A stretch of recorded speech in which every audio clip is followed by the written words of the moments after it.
This is a post-Christian podcast.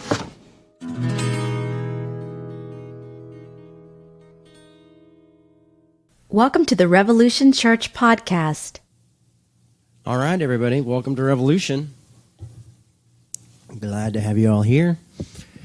So I've been in my head all weekend. Life in general. One of those weekends where you spend a lot of time reflecting on things in life and changes and trying to figure out how that all works. So doing that, feeling a little heavy today, so I'll try to make this okay. That's the thing about mental health, you know. You just never know when the darkness is going to hit you. And mine seems like I just overly obsess about things and worry about things when there's not much you can do about it, but you still just kind of play over and over and over in your head again. And I'm working on that.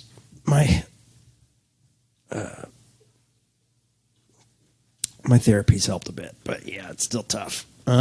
Anyhow, today I wanted to talk a little bit about love and how we interact with each other and kind of like the foundations of the scriptures of the really foundation of Jesus' message. And I think we could even go back to the Torah and say that it was a foundational message there too.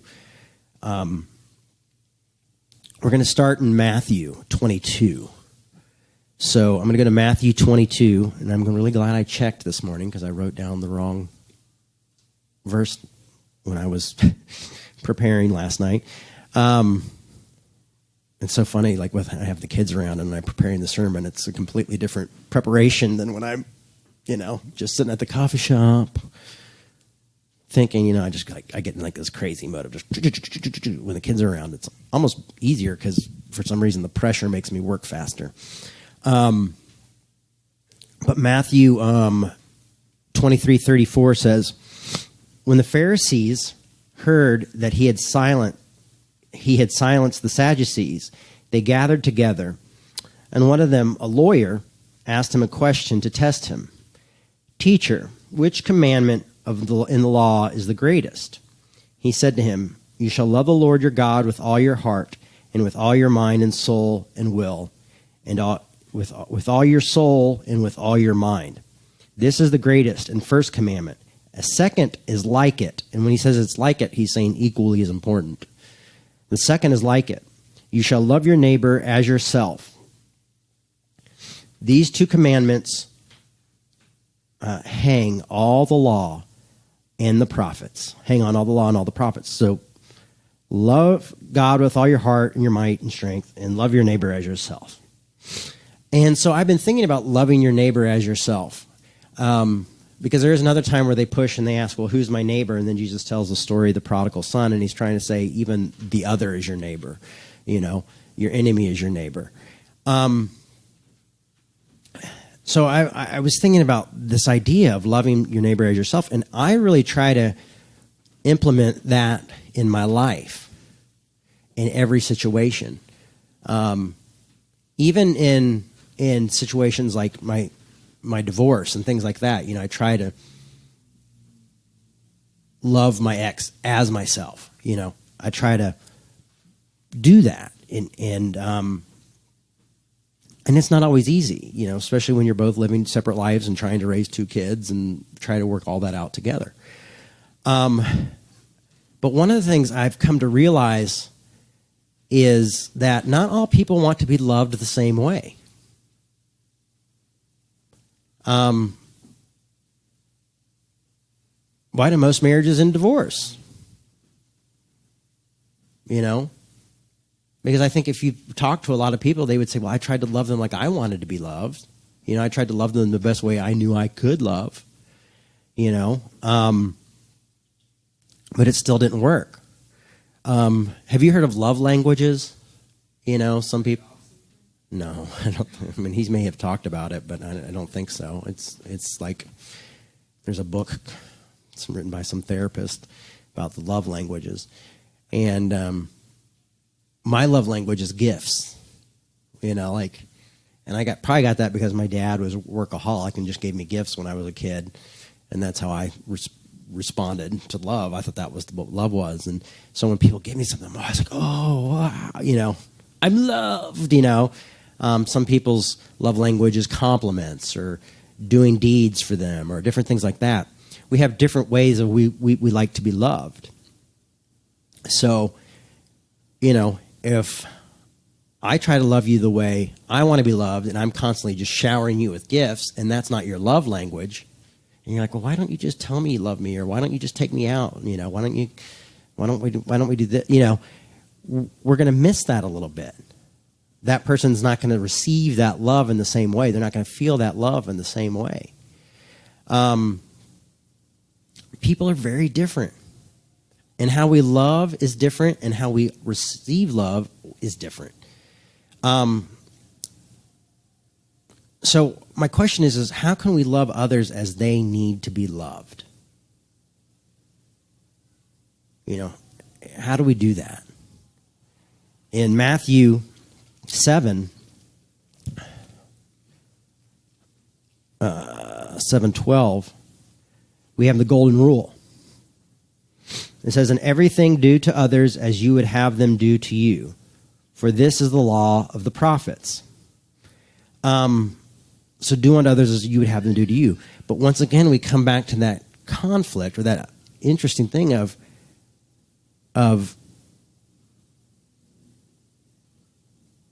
not everybody wants to be treated the way I'm treated.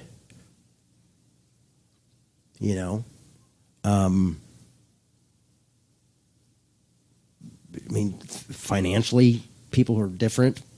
They have different wants, financially. So finances can separate us. Culture can separate us. But even our neighbors are different.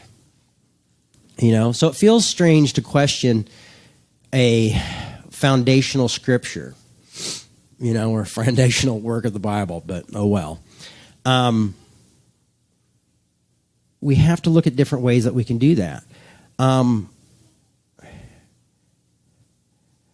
Like, for example, if I wrote down some different people, but like parents, and love, and love changes, and romantic love changes, but love for family changes, love and friendship changes, love evolves, for lack of a better term. Like for me, I going through separation, through divorce, and things like that. I would love it if my ex called me and was like, "How are you doing? Are you doing okay? Is everything all right? What's going on?" And we just stayed on the same page and had deep conversations about what was going on, and just how were the kids, blah blah blah. You know what I mean?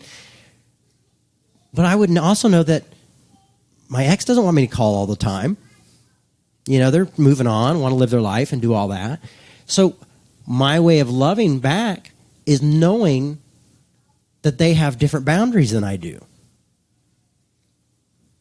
And going, okay, I'm not going to make a phone call right now because that's not what, it might be what I would want, because I'm constantly asking myself in relationships, and when I'm sitting down with people and we're going through transition, or maybe we're arguing theology or different things, I'm constantly asking, well, how would I want to be talked to in this environment? But then I realize that not everybody wants to be talked to the same way.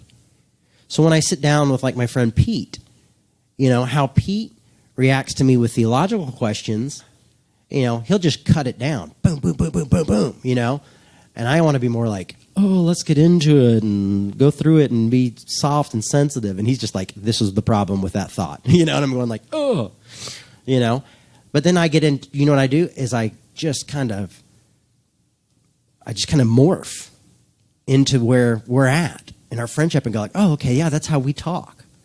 And so we talk this way, you know. How I talk to different friends is just different. You know, and the relationships change. Like I was thinking about my dad, you know, and my mom and parents, you know, and when you're a kid, how your parents are your heroes and everything. But slowly as you become a teenager and you realize that, you know, life is different and, oh, wait, mom and dad are people, you know, and, oh, they aren't perfect people. And, oh, you know, then, oh, they're bad people. Then, you know, we go, oh, they're just all bad. They're just bad. And, you know, my parents are screwed up and blah, blah, blah, you know. And then hopefully you get older and wiser. And then you start to go, oh, they're just human beings going through a human experience. You know, they're not super people. They're just regular people who have to deal with hard times and, you know, desires and needs. And, you know, are looking for a sacred object to solve all their problems, just like everybody else, you know, full of contradictions. One of the strange things is, you know, they're making a film about my parents. And Jessica Chastain is playing my mom. And Andrew Garfield's playing my dad. And so I talked to both of them recently on the phone about playing my parents. And the difference, if they would have called me 20 years ago to them calling me now and talking to me, was completely different. How I communicate who my parents were. You know, and I'm like, yeah, I know this is a film, but I'm not going to hand you just a shiny picture of who they are. They were people with lots of contradictions in their lives. You know, they're people who loved a lot of people, you know, and cared about a lot of people. You know, but they also liked nice stuff. You know, my dad was a workaholic, trying to please God, trying to fill that void. You know, my mom was not a theologian by any stretch of the imagination, but she really loved people. But she had her own darkness too. She had her own issues that she had to deal with constantly, and this void that she felt that she needed to be filled. You know. So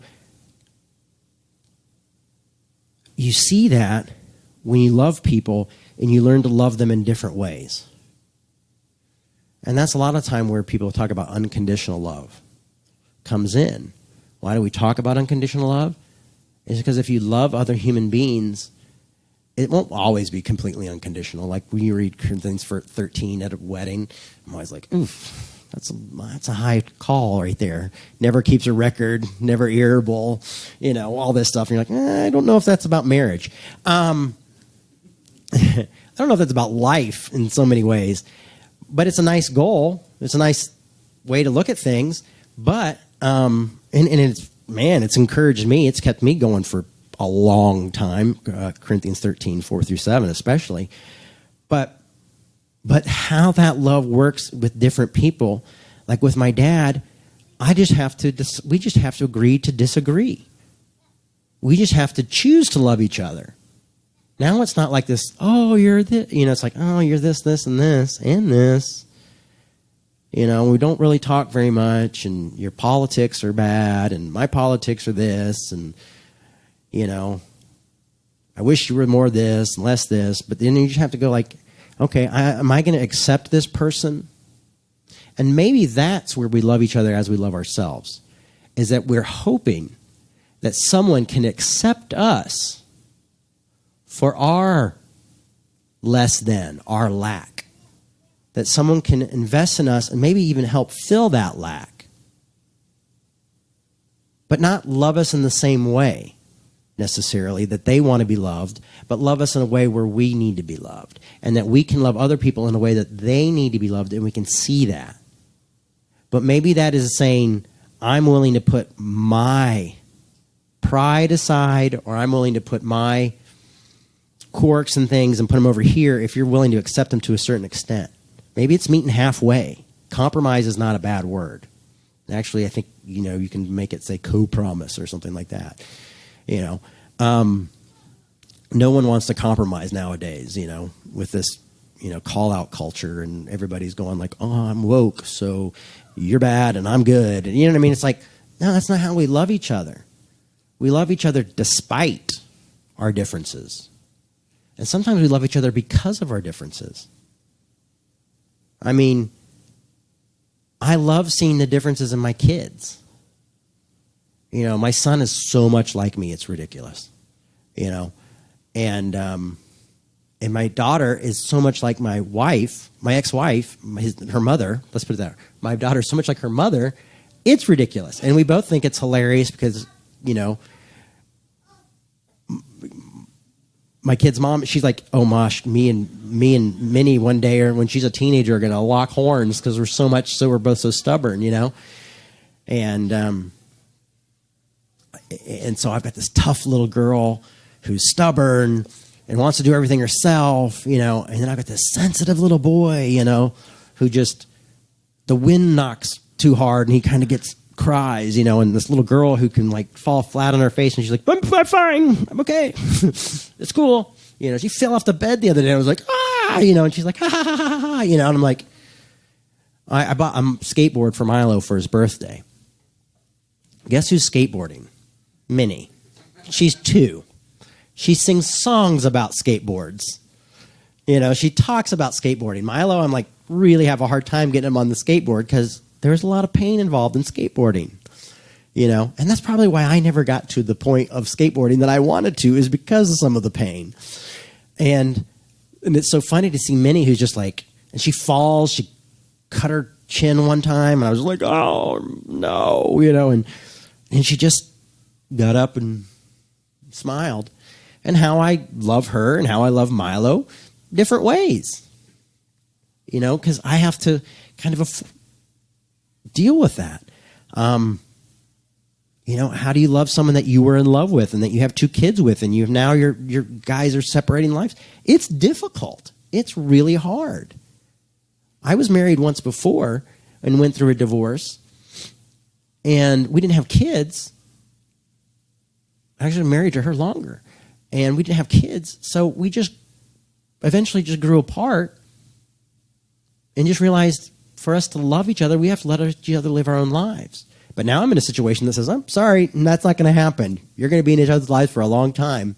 Good luck with that, And so you have to even work and love harder. You have to go, oh, how do I do this? How do I compromise? How do I meet this? How do I stand my ground too? And how do I do these things? And how do I do that all out of love? That's what I want.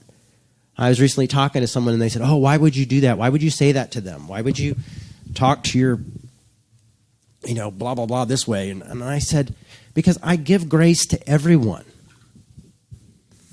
And one of the things I've learned about grace is undeserved favor. And so I've learned, like, not everybody deserves it, but that's the great thing about grace, is they don't have to. And so I try to live a life of giving love and giving grace, but I also, through that, try to love my neighbor as I think they want to be loved. And sometimes you might have to ask somebody, how do you want to be loved? Or, hey, this hurt me. Why did you do this? And they go, oh, well, this is just part of me and why I need this. I need time to process things. And so you go, oh, okay, you need time to process things. I thought it was that you didn't like me or you were upset at me or this or that. No, you need time to process. Okay, now I can better be a friend. I can better love you, knowing that, oh, okay, when this person says they need time or they're just quiet, I know that I need to give them a little bit of time to get things together. But that's the evolution of love. Is it something that's constantly moving and changing, and it's changing in every relationship?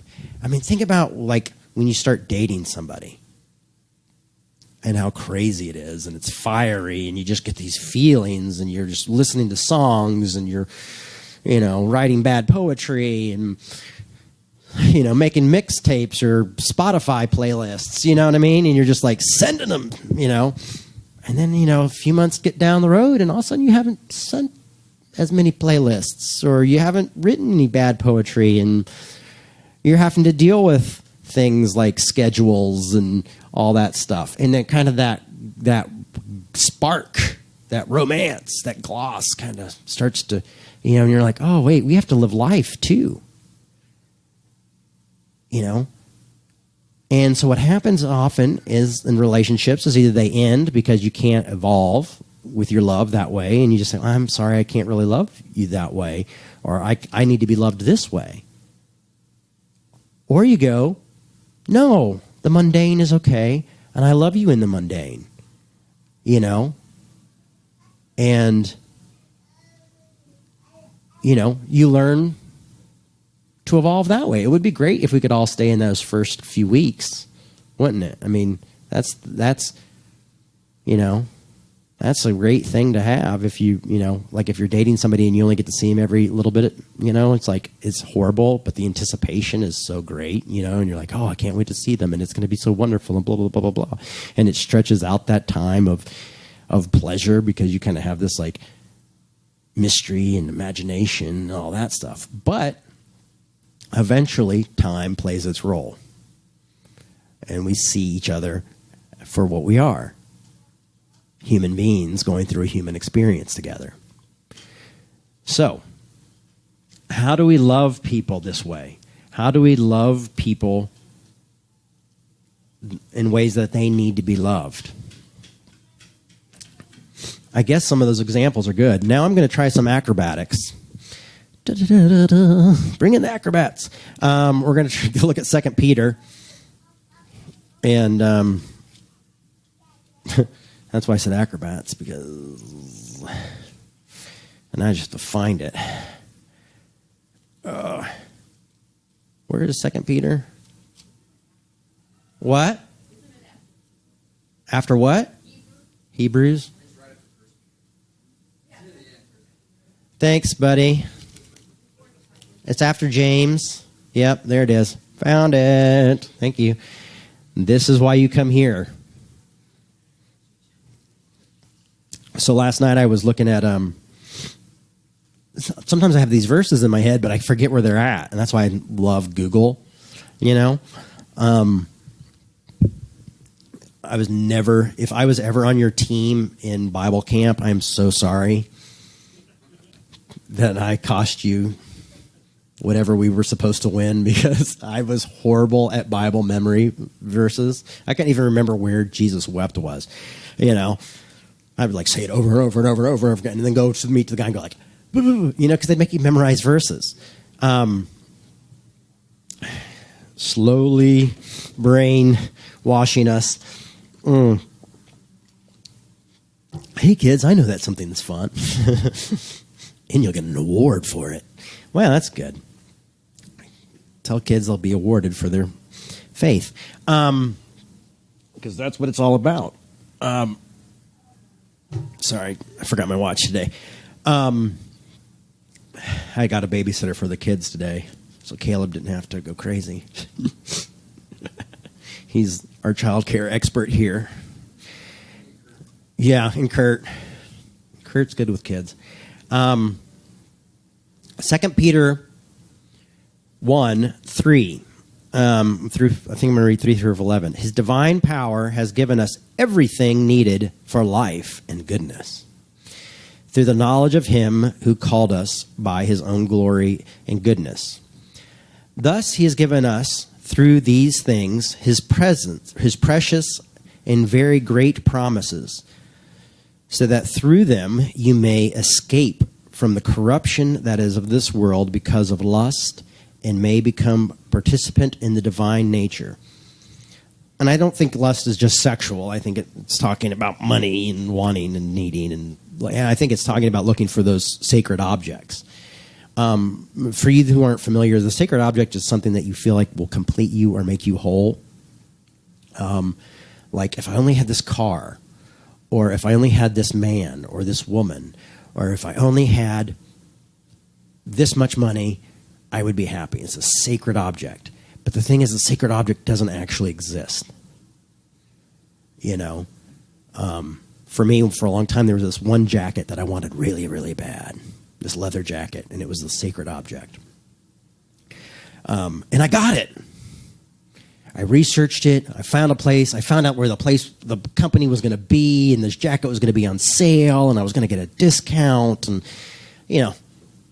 just did everything, The time my girlfriend was there, and she helped me put money towards the jacket, and it was this really nice Schatz leather jacket. I still have it. You've seen me wear it.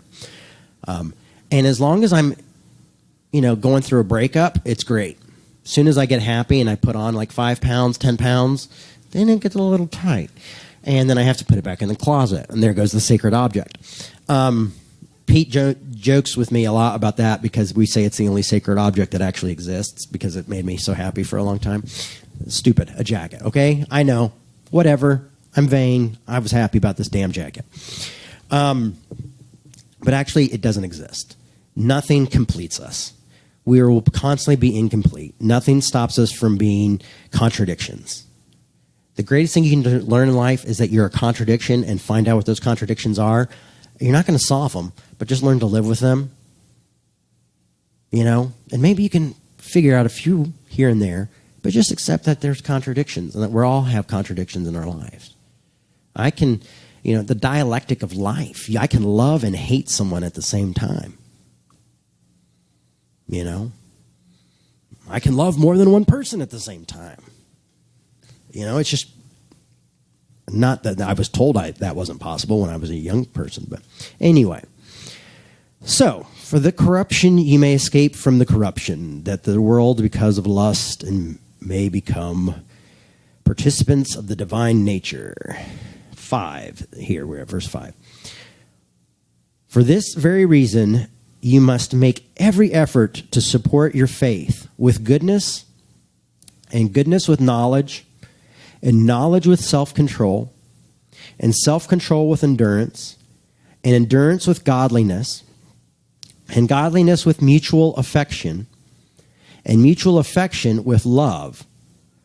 For if these things are yours, and you are increasing amongst you, they keep you from being ineffective and unfruitful in the knowledge of our Lord Jesus Christ. Now it goes on to say that if you don't have these things and you don't want them, you're short-sighted. But let's look at these for a second. First of all, I want to see what the ultimate goal here is.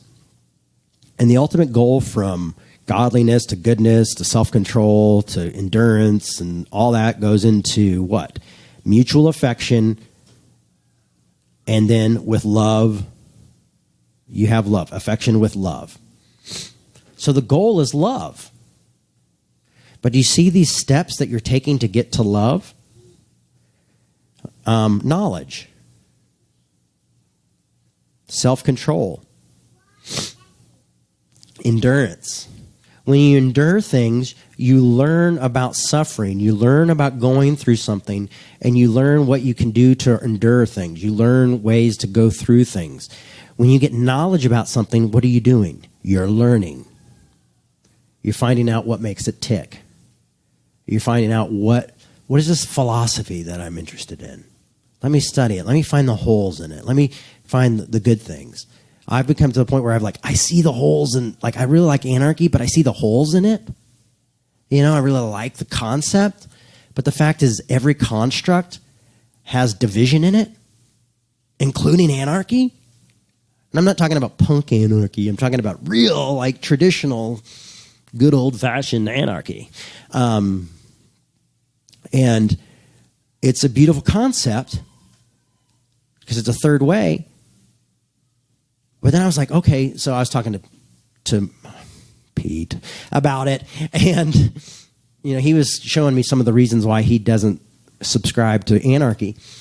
And I thought, well, man, I like to think about tattoos always come into my life, and I was like, well, maybe I should get an anarchy symbol with a minus in the middle. Or a plus. Something like that, to say I'm anarchist but minus certain things, or I'm anarchist plus certain things. The fact is, I can't find a group that I feel like I fit in. Maybe I'm a socialist. Maybe, I've been a lifelong liberal Democrat, but now I'm starting to move away from that. So what am I? the fact is we're talking about love, I know, but let's look at this also in that way, is I'm learning, I'm evolving, I'm changing, I'm realizing that one size doesn't fit all for me. And we realize that in love with other people. You know? But this verse is what I love about this verse is saying, like, it starts out with this idea of, you know, you must make every effort to support your faith with goodness. I'll say, so I need to be good, you know, and goodness with knowledge, and knowledge with self-control, and self-control with endurance. Now, endurance, I just said, helps you learn. Knowledge helps you learn. Self-control, when we have self-control, then we know, oh, I don't need to make that phone call right now. I want to say this, and I would love it if someone said it to me, but if I say this to person A, it's going to shut them down. It's going to make everything go this way. It's going to actually hurt them more than encourage them.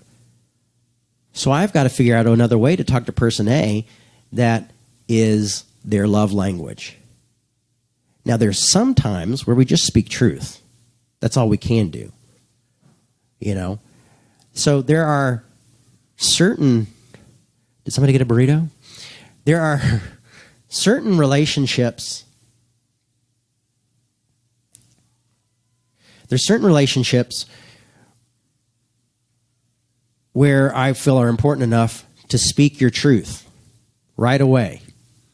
You know? And this is who I am. Like when I'm dating somebody,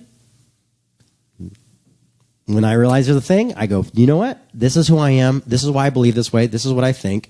And this is where I'm at. And I want you to know because I want you to know what you're getting into. These are the non-negotiables. Or maybe they're negotiable, but we have to talk about it, so here it is. That's what, you know. Why? Because I spent years afraid of conflict. So I avoided conflict. And what happened is I got the ultimate conflict. Divorce. Because I wouldn't work things out. Because I wouldn't speak my own truth. So yes, you have to speak your truth. You know, you need to be upfront with people and say things. Sometimes you have to love yourself enough to know that. So what I'm saying, it's just not easy is what I'm trying to say.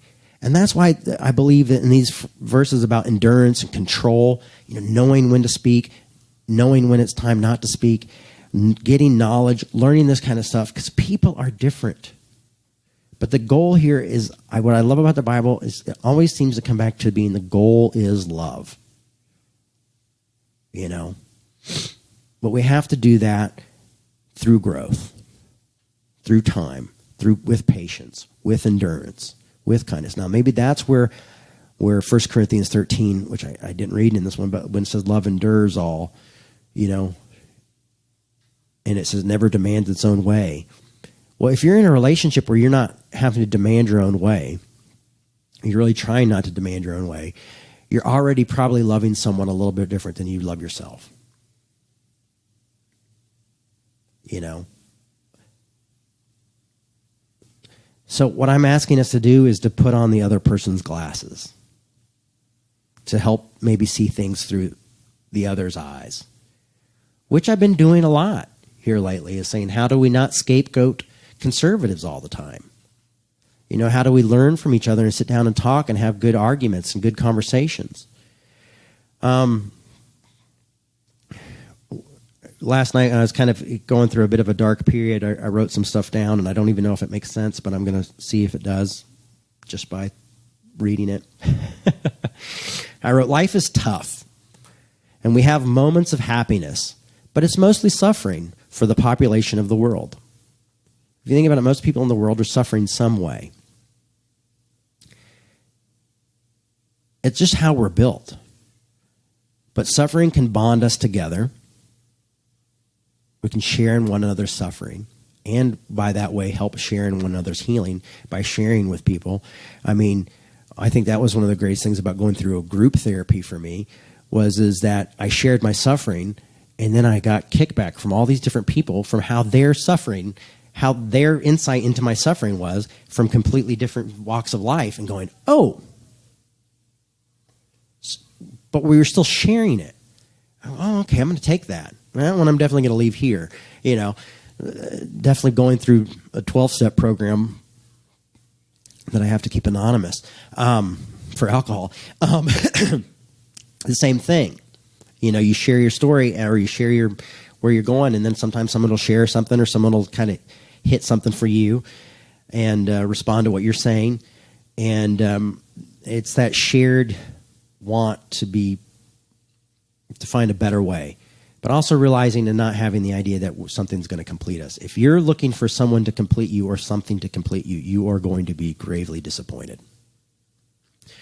Why do we search for completeness in people, money, and things, and God? Because they become the sacred object. We make them the sacred object. We make them the key to our happiness.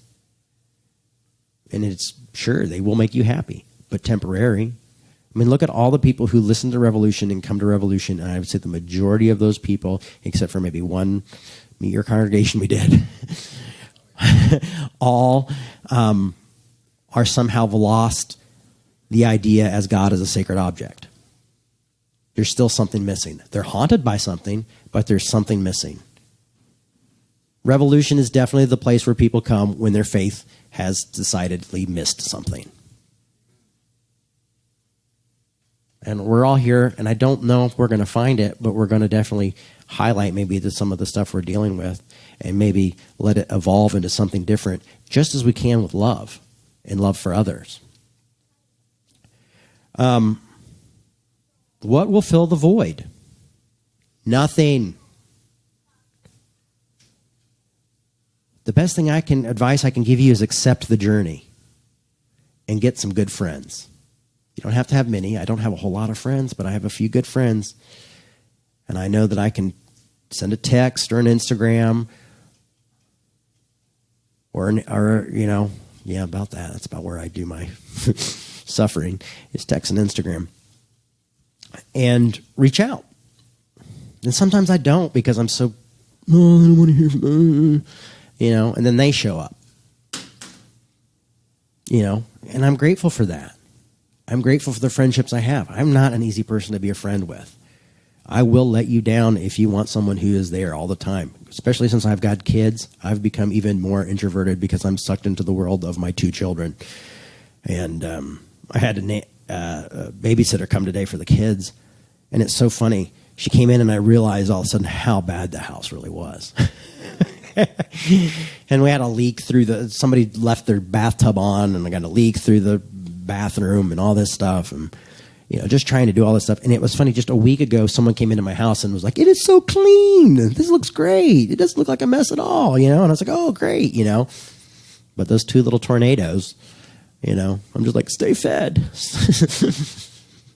Let's go somewhere. Where are we going to go? Went to a kid's birthday party, and let me tell you about something that your life will never prepare you for. And one thing you will celebrate when those kids get a little bit older is not going to those anymore. And everybody feels the same way, so it's cool. But we had a good time. They got worn out. They did a lot of trampoline jumping. Accept the journey. Love does not last. At best, it evolves, but fades from the initial spark.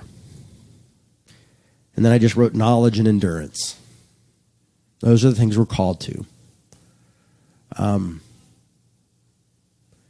I think having an amazing love and amazing relationships is possible.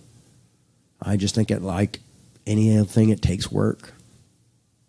And it takes endurance. And it takes bettering your knowledge. And it takes knowing what your boundaries are and what other boundaries are. And learning if you can respect those. I'm not going to say you have to respect people's boundaries. I hear that all the time. I step on people's toes all the time because I'm a speaker. I step over boundaries. That's why I always say Revolution is not a safe space. We're not a safe space for people to come and feel, I won't feel challenged or, I won't feel offended. No, you're going to probably come here and feel pretty offended. If you want a safe space, I can probably recommend a few, but we're not completely safe, even though a lot of people feel safe here. It's still, I hear things come back at me all the time. from people who said, well, I didn't feel safe because of this, or I didn't feel good because... Okay, well, let's talk about it. Life isn't a safe space. Life doesn't come with trigger warnings. Man, I wish it did, but it doesn't. It's just part of life. Bullies don't know that there's, I'm going to bully you. Trigger warning, I'm about to say something that will stick with you for the rest of your life.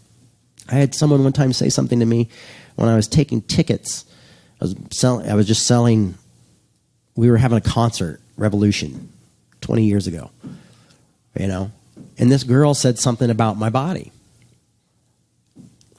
Just off the cuff, and then went in. I have never forgotten what she said. It was kind of an insult. It hurt my feelings, and it still plays a tape in my head. That's just life. It just happens. It's tough. But we learn to live with it and deal with it, and then, why did I hold on to it? And you can look at it, and why did I do this, and how do I let it go, and go through that, and you can talk about it in therapy if you want. It wasn't that big of a deal, so I'm not going to go through therapy for it. I'm not going to waste that time.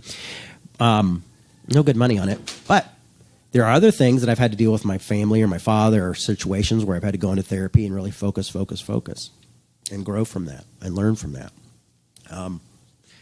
Why do I go to therapy? Because life is tough. Life is suffering. It's full of it. There are no sacred objects. And I'm trying to learn to embrace that more. It's really crazy because it's a lot of my close friends' theology is very similar to embracing suffering and learning to live in a world where we have that. But how, by embracing that, I'm just going to hopefully learn to love people better. I'm hopefully going to become a better person, a better father, a better friend, and a better lover by learning to embrace that part of life, because it's the majority of it. And not to put all my chips in the high moments, because that's what I feel like a junkie sometimes, searching for that high. What will complete me? What will make me feel fulfilled? What will give me hope? But it's all temporary. The one consistent in my life has been my work. Coming here, speaking to you guys, writing books, doing podcasts. That gives me hope. So I'm blessed to have that in my life. And that's what I encourage people, is find those type of things in your life, whether it be a hobby or your passion, your purpose, and follow it. Life is way too short to be stuck in something that's dragging you down because you think money is going to make you happy, because it will not make you happy. How many millionaires have killed themselves? How many millionaires died mentally ill? So this was a real inspirational sermon today, huh? But the whole point is how, back to love your neighbor as yourself. And I say, love your neighbor as they need to be loved. And if all you can do right now is love somebody as yourself, go for it. But love someone how they need to be loved. And if you were them, you would love them. You know what I mean? Does that make sense? Like, try to walk a mile in their shoes. Empathy. Try to be empathetic, or at least sympathetic, and go, okay, there's a friend who needs me right now. There's another friend right now who needs space. I'm going to learn how to do that. I'm going to try to do that. And I think that's my goal right now, is learning how to love better and hope for the best. So good luck with that. We're gonna have our discussion right now. Are you ready, Caleb? And where we just kind of talk about the talk. Talk about the talk. We call it Afterglow, but I think it's slowly just becoming part of the service now. Caleb's evil plan has finally come to fruition. Yep. So yeah. Let's open the floor to your wisdom, your worldly wisdom. We have microphones all around, so they'll catch you. Feedback? It's very Buddhist talk, Jay. Oh, jeez. Life is suffering, and about emptiness and stuff. Honestly, though, it's great, and I think this is a silly comparison, I think, to draw, but I think there's some truth in it. You know, in the Princess Bride, when Wesley says, "Life is pain. Kindness, anyone who tells you otherwise is trying to sell you something." Right. I think a lot of versions of Christianity are trying to sell you a remedy, or not just Christianity, of religion or of self-help.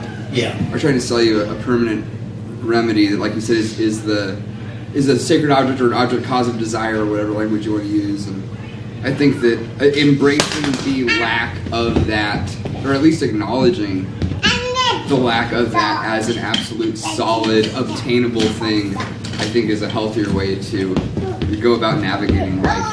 Yeah. What you said really resonated with me hard today. That was really good. Oh, thank you. Yeah. Yes.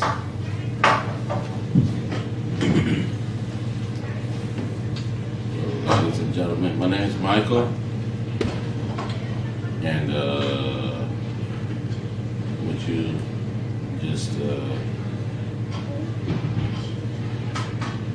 preached on touched the core of my heart.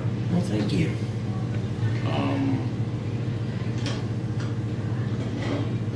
Love your neighbor. And from the challenges of being homeless or semi-homeless, and to receive a welcoming hand, open arms, come pray with us. Stomach growling. This lady bought me breakfast. Oh, she's wonderful.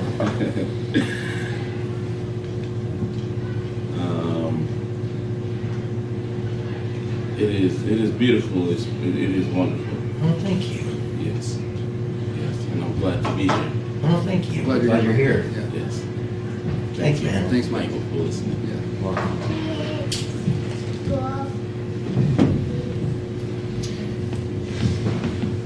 My name is Rachel. Hey, Rachel. Thanks so much for the talk, Jay. I appreciate your talk so much, and I appreciate this community a lot.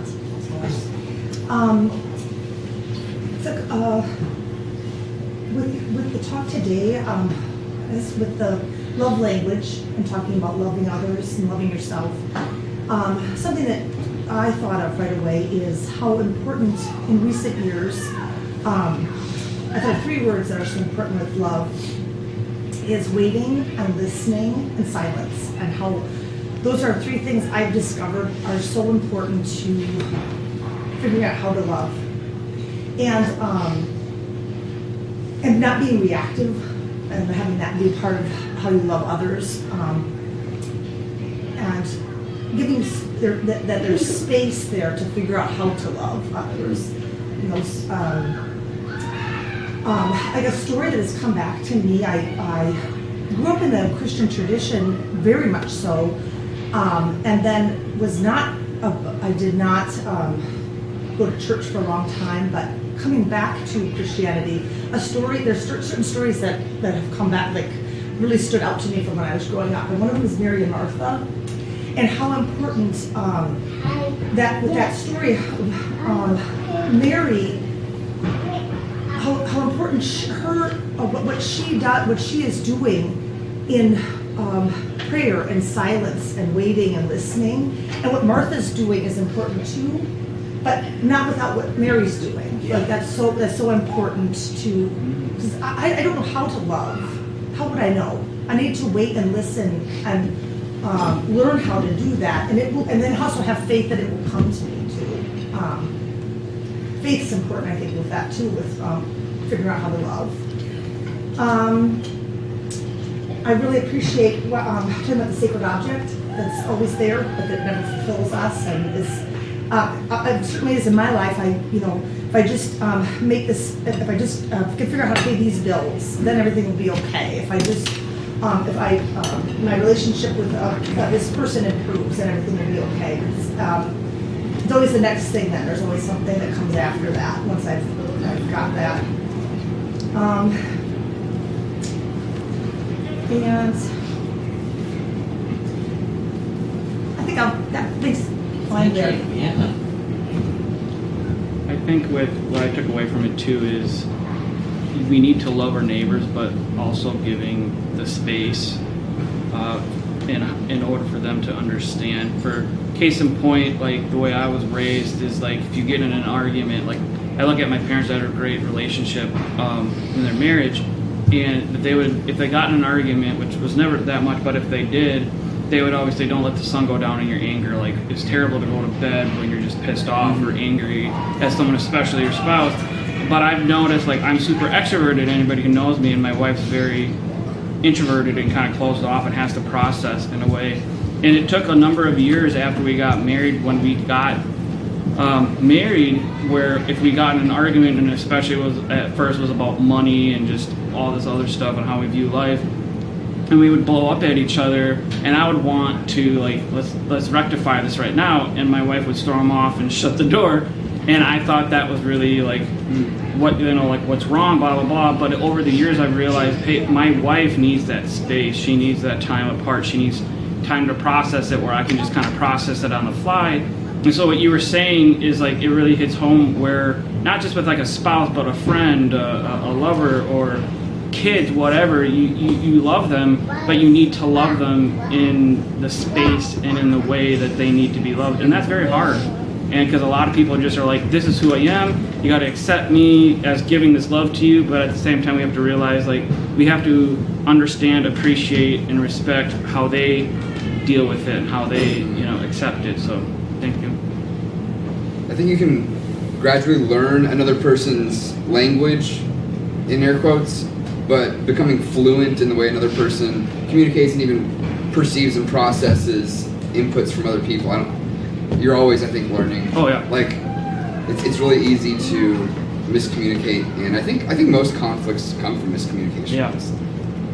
Well, I was just thinking about the verse in Corinthians 13 where it says love endures all things, and the only thing I was thinking about that was that if it endures, there has to be a reason it endures.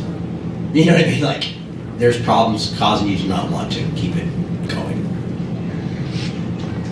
I got a real problem here. Good. Please bring the problem to the table. We love it. Because we're throwing the word love around here, and when you talk about the most quoted Bible verse at a wedding of the Corinthians, which is actually being applied to romantic love, but really is not about romantic love at all.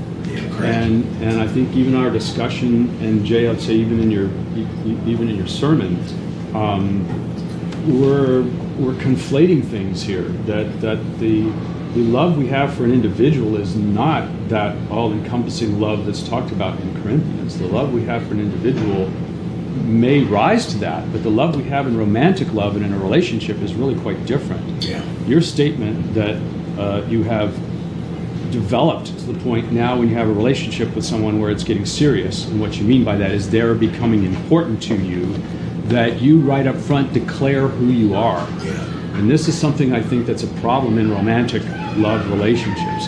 As people become more important to you, as that relationship takes on more to fill that more of that sacred object you're talking about, that relationship you're using to fill that void in some way inside of you, that becomes more and more important to you, and many times we lose ourselves.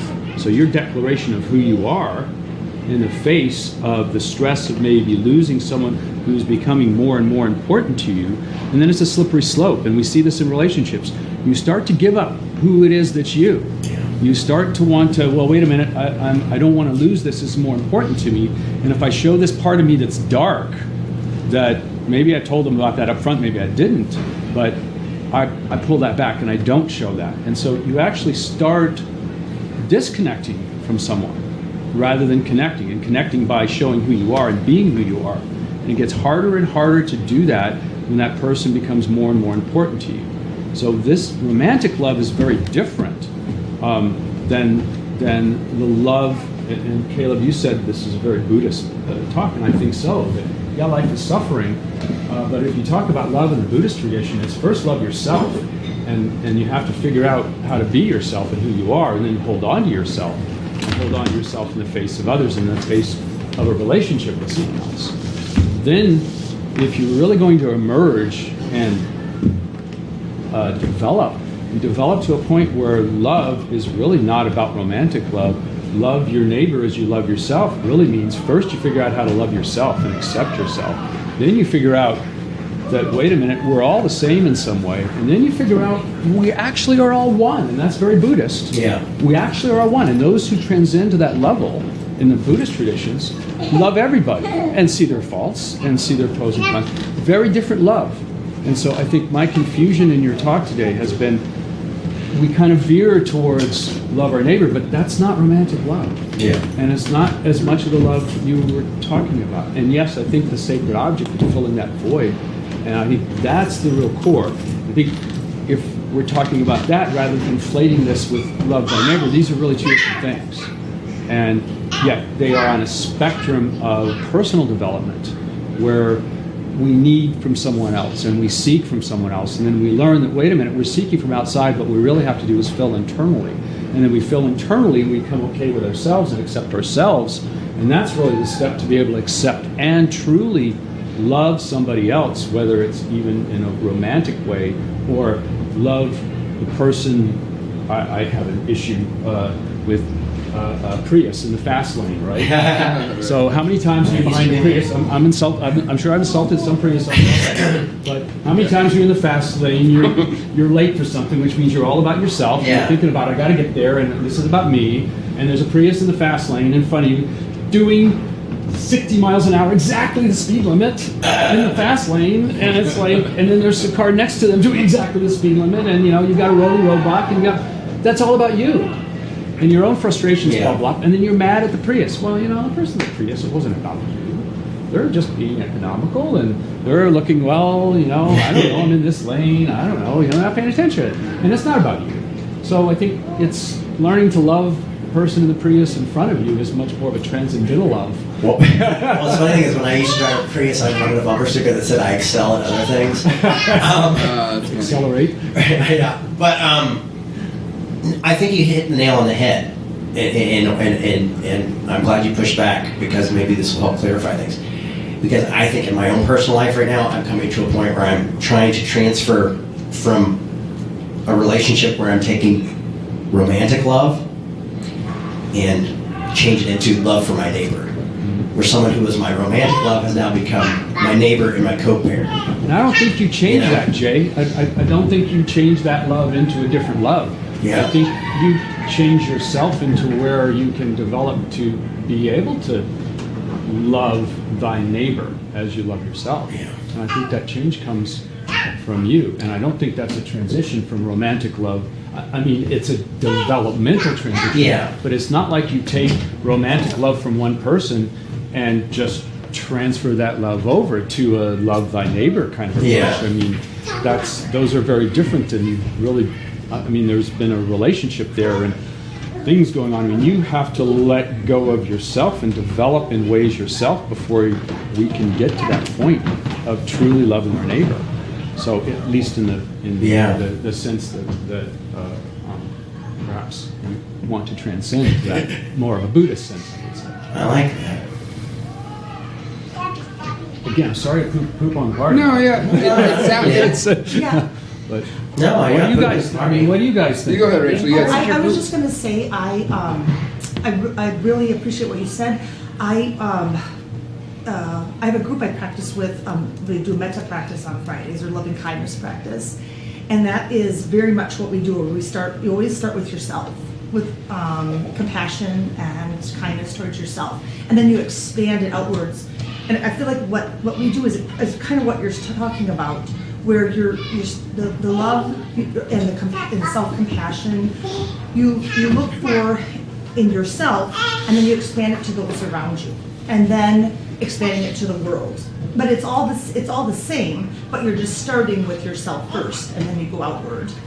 You mentioned reactivity as something that you were working on, and that reactivity, where that comes from, that reactivity to someone around you, that inability of, when you react to somebody in your environment who's having feelings, that reactivity is coming from you. That's about you. That's not so much about them.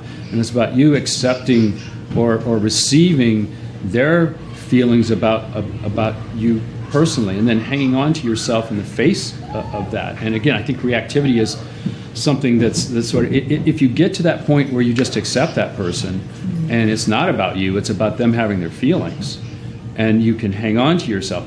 But a lot of that reactivity, it hooks our shame. We come from this place of, we feel like someone having their feelings, especially if it's someone close and important to us, someone having their feelings, we take that personally, and then it becomes about us, even though it may not be. So that, and probably isn't, but that reactivity in part comes from our inability to hang on to ourselves. What helps us hang on to ourselves, or rather what prevents us from hanging on to ourselves, is some very core things about ourselves that maybe we don't want that other person to know, or worse yet, we don't want to admit to ourselves. And it hooks that shame about those things. And then we react and we push back. And maybe we say things that hurt somebody when, that person was in a place not to be hurt. To be not reactive, to be able to stay in conflict or hang on to yourself when someone close to you is having feelings or there is conflict, becomes really difficult. And I think it comes from the core, one, accepting those things about yourself and reveling in them. And that comes back to self, who you are. And then hanging on to who you are in the face of others. And that's what, I'm not saying I'm good at this, I'm terrible at this. Especially in proximity to a close relationship where that relationship is important to you. So groups, I think talking about things in your group is important, and just sort of airing that out and really kind of understanding that. But you have to get back to, this is all about you, and the ability to love comes from within you, and starts by accepting who you are. Even the things you don't like about yourself, the things you don't want to admit, those are roadblocks. That's shadow work. That's stuff that's there all the time that you're walking around ignoring, but it's there, and it affects your behavior day in and day out. So that, I think that's one of the core things about loving someone else in a romantic relationship that gets in the way. And especially when your wedding starts out with love is kind, love is patient. Oh, come on. Nobody can live up to that in a romantic relationship. Yeah. We're humans. We're all imperfect. It's a practice. I've always been like, that's why we practice expectation, right? You never people ask me to read that at a wedding. I don't read it anymore. No. I don't actually. No, it's probably theologically, it's not for a wedding. It's not really about that. Yeah. No. Yeah. Well, theology is also all theoretical. Like it's like, this is the archetype we're working towards. God is love. This is perfect love. Yeah. We're going to work towards it. We're going to practice it day in and day out. That's why we meet every week. If I finished Christianity, if I got an A on the final exam of Christianity, I would never have to come back here again. But it's a practice. It is renewed. It is pursued after, because maybe that's an object of positive desire. Maybe that's a sacred object, is God. Well, yeah, you just said, you said that earlier. And what I like about this conversation is that the idea is I am not the answer man. I've never claimed to be. Amen. And thank you. And that's what I like about having the conversation afterwards, is where we'll work through it. Now, John has the right to be wrong, and it's okay. No, I'm kidding. No, but I see what you're saying. Yeah. Honestly, I'm just stumbling through life right now with some of this, and trying to figure out how do I work romantic love? How do I work parental love? How do I work family love? How do I cover all these bases? Because romantic love is different than friendship love. I was gonna say, I think another contributing factor to this conversation itself is the fact that the English language doesn't have as many different words for love as Greek did. And if you're reading this in Koine, it would be I know. We probably wouldn't even have this conversation. If we were Greek or Hebrew, we'd not be having this conversation. We'd be fighting over 3 words. What was I going to say? I love it. Yes. Well, yes. For me right now, There's a verse in the Bible that says, now we see through glass darkly. And I think probably all of us, but I know that I see myself darkly. I mean, I'm a mystery to myself oftentimes. My behavior is not what I would like it to be many times. But talking about it, and it's good to live deliberately. But Thoreau talked about loving a wide margin to his life. And so I'm finding that I'm most at peace and feel like I'm in sync with the sacred when I'm not thinking through everything I do, because for me it's a form of judgment. Yeah. And I'm so prone to judge and have expectations, and it turns my life into kind of an inner hell in a way. And I feel most at peace when I just let go and stop trying to think ahead so much and just and that's when I can love. And that's when I feel connection, when I just think, this person, I wish they were this and this. Well, no, this person is this person. And I can find joy and enjoyment right now in this moment with this person as he or she is. I mean, and I can stop trying to be what I'm not or trying to decide who I should be. I'm just... It's very Buddhist also. I think we can label it Buddhist, but I think it's just... I was just going to make it. Yeah, no, I know. But I think it's just the reality of being alive. Whether you're... regardless of your theology. So it's very Joseph Campbell. I think it's just, at least for me, it's true to my experience.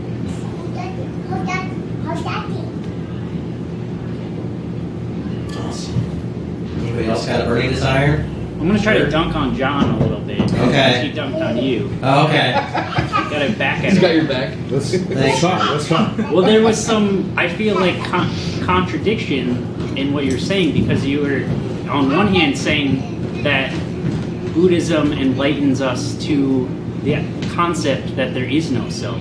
That's not what I said. You did not. No. So, but you were saying something about the emptiness of being, or something of that sort. That I'll have to go back and listen to the tape and see what nugget I heard from you related to this. So in the Buddhist traditions, you transcend to where you see everybody as one. As one. Okay? Yes, that's what I was... And we are all the same.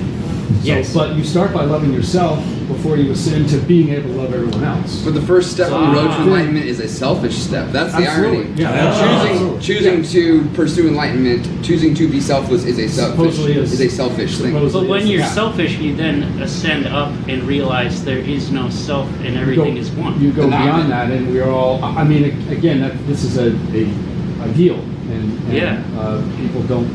The so-called enlightenment is only a few attain that, but there are levels along the way. But I wasn't so much talking about that, other than as an example to say, wait a minute, we're conflating two things here. We're conflating this love of everyone as in this enlightenment in the Buddhist tradition of the ultimate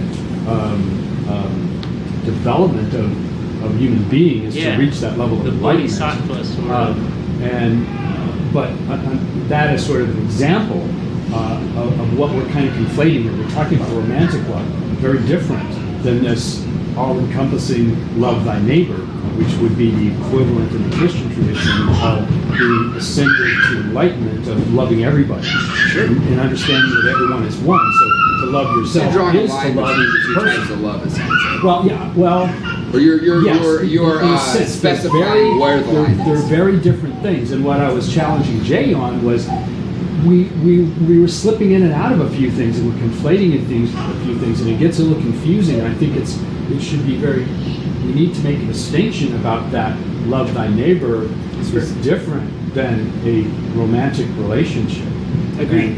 And love in that sense of a romantic relationship is very different. So that's really the point I was trying to make, where I found Jay's sermon a little confusing because those concepts were sort of going back and forth, and they were trying to fusel, but they're very different. And I think for us to really understand those two, understanding that distinction is clear. Because if you think that you're going to have enlightenment love in a relationship with your wife or husband or girlfriend or boyfriend, forget it.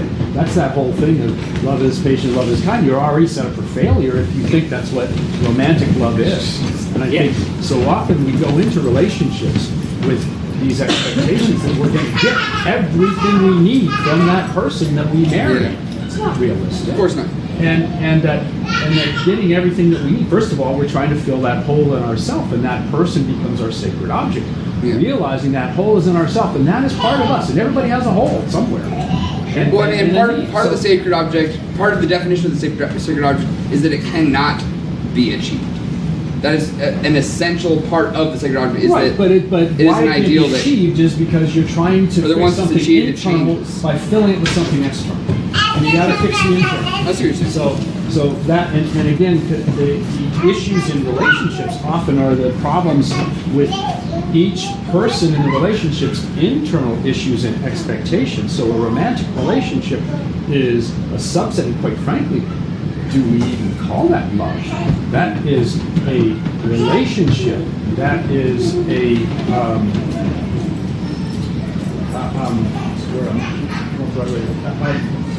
when you truly connect with somebody, when you truly connect with your partner in a romantic relationship, it's actually by doing what Jay said he's doing right up front when he first meets someone and they become important to him. This is who I am. It's a take or leave it proposition. Maybe we can negotiate on a few minor things, but this is who I am. Recognizing that this is who you are, and the other person has to recognize that they're who they are, that they're who they are, and that by being exposed and vulnerable in that relationship and saying, hey, I'm not perfect, I make mistakes, or I screwed this up, and I apologize, and I recognize and own that was my fault, that was part of me. I did something to soothe me that hurt you, and it wasn't about you, but it still hurt you. So those kinds of things in a relationship are about each individual being differentiated. And what happens in marriages, I think, is over time, the person becomes more and more important to you, and you start giving up yourself. So instead of being differentiated and coming to that relationship and being vulnerable and saying, here's all my flaws, here I am, I'm wide open, you can hurt me in any way. I mean, you know everything about me, you can hurt me in ways, I'm exposing myself for you to hurt me in ways that nobody else could. I'm vulnerable. And if the other person does that too, and then you respect that. But understand that you're different people. What happens, I think, in marriages, in relationships, is people start to fuse. You don't want to present negative stuff, especially negative things that you're not, it's your shadow, you're not even all that aware of it yourself. Things that motivate your behaviors. And you go, why did I do that? All behavior is strategic, a friend of ours said. All behavior is strategic. It comes from our wants. We behave, our behavior comes from what we want and what we're trying to get, and whether that's manipulating someone or whatever, but that all behavior is strategic. So in a relationship, over time, if you can't hang on to yourself, or if there's some shadow stuff you haven't worked out, you don't give that up, you hang on to that. And that actually pulls you away from the other person because you can't be vulnerable in that way. You may not even recognize it yourself. So what happens over time is you give up yourself and you start trying to mirror to that person more of what you think they want to see. And then what happens over time is the relationship, you become fused. And so you're fused at the level of the other person saying, well, I don't want to show this side of myself to them because they might leave me, and the other person doing the same thing. And you develop this relationship where you're sort of stuck. And it's not connecting, it's just the opposite. Because by hiding those things about yourself that you're afraid of or can't admit to yourself, you're actually withdrawing from the other person instead of being exposed and vulnerable. And I think that's one of the things in relationships. And it happens insidiously. The early days when everything's fine and you're writing poems and doing mixtapes and things like that, that's a whole other thing. But as that fades and as people become more and more important to you, and you become more dependent upon that person to fill what's missing. Sure. Now, if you can fill what's missing yourself, and hang on to it. Then you come to a relationship where you say, hey, I have something to offer. I want to offer you that here I am, you know. I'll offer myself, warts and all, but I'll offer an unvarnished view of who I am. But I would say that, I'm sorry. Sure. For me, the precursor to even beginning to understand who's inside is an invasion of the sacred. Don't know what you mean by that. Well, I believe in a transcendent / immanent deity. And for me, I define sacred as that which I can invade. That which you can't control? Who invades. So everything external to yourself. No, can you control anything external to yourself? Can you make Jay change? Hey, I love you guys, but I have to go get my babysitter. We'd like to remind you that our ministry is supported 100% by listeners like you. To make your 100% tax-deductible donation today, please visit revolutionchurch.com/donate. You can also learn more by clicking the donate section on the website. That was a Post-Christian podcast.